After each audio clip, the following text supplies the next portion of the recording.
हमारी फरमाइश मंच से ही आ रही है।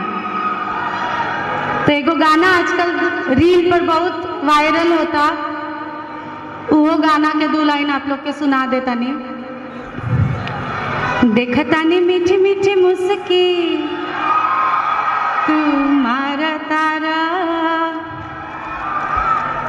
टुक टुक ऐसे काहे निहार तारा, काथी चले तोरा मन में सांवरिया हो।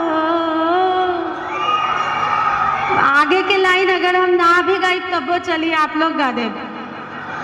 हटे हटवले ना हटे नजरिया हो, हटे हटवले ना हटे नजरिया हो, जान मारे जान हो मरून कलर सड़िया। धन्यवाद। अब इसके आगे नहीं गाऊंगी।